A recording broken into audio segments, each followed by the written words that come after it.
Everyone welcome to this video. तो इस video के अंदर हम बात करने वाले mechanism of solute and solvent interaction के बारे में। तो ऑलरेडी हमने इसके पहले वीडियो में जो हमारा सोल्यूबिलिटी एक्सप्रेशन था तो उसके अंदर हमने सभी फॉर्मूले पढ़ लिया था, जैसे कि वेट बाय वेट हो गया या फिर वेट बाय वॉल्यूम हो गया या फिर वॉल्यूम बाय वॉल्यूम हो गया।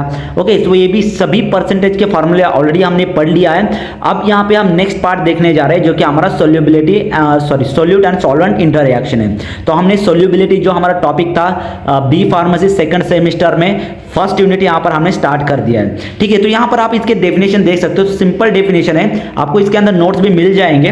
तो यहां पर the mechanism explain how solute particles separate and interact with the solvent molecules. समझ लीजिए आपके पास सॉल्वेंट मॉलिक्यूल्स है, तो सॉल्वेंट मॉलिक्यूल में कैसे वहां पर जो हमारे सोल्यूट पार्टिकल है वो सेपरेट होते हैं और सॉल्वेंट के अंदर वहां पे कैसे उसके साथ इंटररिएक्ट होते हैं और उसके अंदर कैसे मिक्स होते हैं, तो उसी को हम यहां पर सोल्यूट सॉल्वेंट इंटररिएक्शन कहते हैं। तो यहां पर कुछ स्टेप्स है, यहां पर आप स्टेप्स देख सकते हो। स्टेप्स क्या होता है? Separation of the solute molecule. तो पहले तो यहां पर हमारे जो भी सोल्यूट मॉलिक्यूल है तो सोल्यूट मॉलिक्यूल का यहां पर सेपरेशन हो जाएगा। तो ये स्टेप फर्स्ट के अंदर होता है। ठीक है, स्टेप सेकंड के अंदर क्या होता है यहां पर आप देख सकते हो, separation of the solvent molecule. Solute molecule का और सॉलिड मॉलिक्यूल का वहां पर सेपरेशन होता है। सेपरेशन होने के बाद यहां पर हमारा थर्ड स्टेप यहां पर आप देख सकते हो, formation of the solute and solvent bond. तो यहां पर मैं आपको एक डायग्राम दिखाऊंगा, तो डायग्राम के बेसिस पे आप यहां पर अच्छे से समझ सकते हो।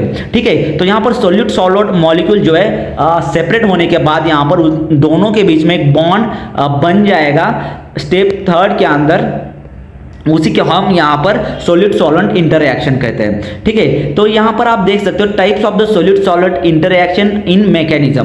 तो इसके कुछ टाइप होते हैं, जैसे कि ion dipole interaction. So ion dipole interaction किसके बीच में होता है? जो आयन होते हैं surrounded by the polar solvent. अगर समझ लीजिए एक पोलर सॉल्वेंट है और पोलर सॉल्वेंट के बीच में राउंड में यहां पर आयन जो है तो यहां पर सराउंडेड हो जाते हैं, तो उसी को हम आयन डाइपोल मूवमेंट कहते हैं। ठीक है, नेक्स्ट है हमारा हाइड्रोजन बॉन्ड फॉर्मेशन।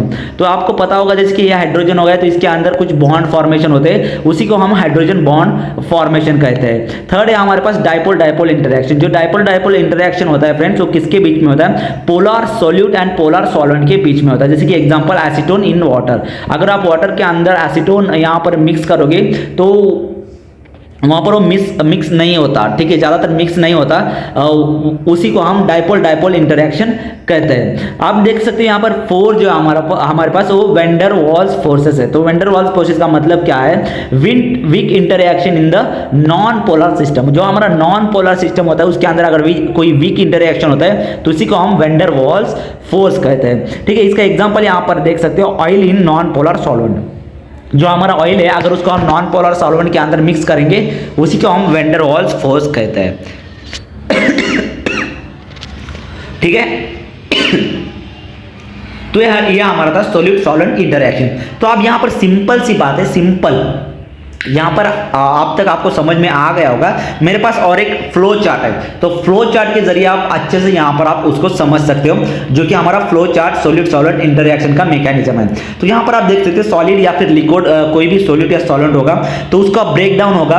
ब्रेकडाउन होने के बाद यहां पर जो हमारा ब्रेकडाउन सॉल्यूट एंड सॉल्वेंट है उसके अंदर से यहाँ पर पूरी एनर्जी ऑब्जॉर्व की जाएगी। ऑब्जॉर्व करने के बाद solute particle inter into the solvent. जो हमारे सोल्यूट पार्टिकल है वो सॉल्वेंट पार्टिकल के अंदर इंटर हो जाएंगे। इंटर होने के बाद वहां पर formation of the solute solvent interaction. तो वहां पे सोल्यूट सॉल्वेंट का इंटरैक्शन फॉर्मेशन हो जाएगा। तो यहाँ पे वहां पे आयन डाइपोल मूवमेंट हो सकता है, हाइड्रोजन बॉन्डिंग हो सकता है या फिर डाइपोल डाइपोल मूवमेंट भी वहां पर हो सकता है। ठीक है,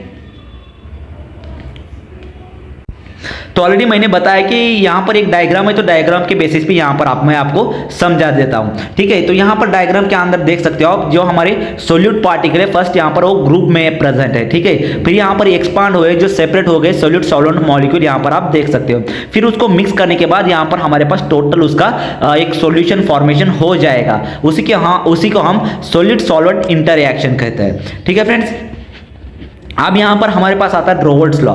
तो रोल्स लॉ क्या होता है तो इसको हम अगले वीडियो में बात करेंगे। जो हमारा रोल्स लॉ है उसको हम अगले वीडियो में बात करेंगे। तो फिलहाल इस वीडियो के अंदर इतना ही, मिलते हैं नेक्स्ट वीडियो में। अगर आपको कोई भी डाउट या प्रॉब्लम हो तो हमें कमेंट सेक्शन में जरूर बताना। तो मिलते हैं नेक्स्ट वीडियो में। इस वीडियो के अंदर इतना ही। Thank you so much friends.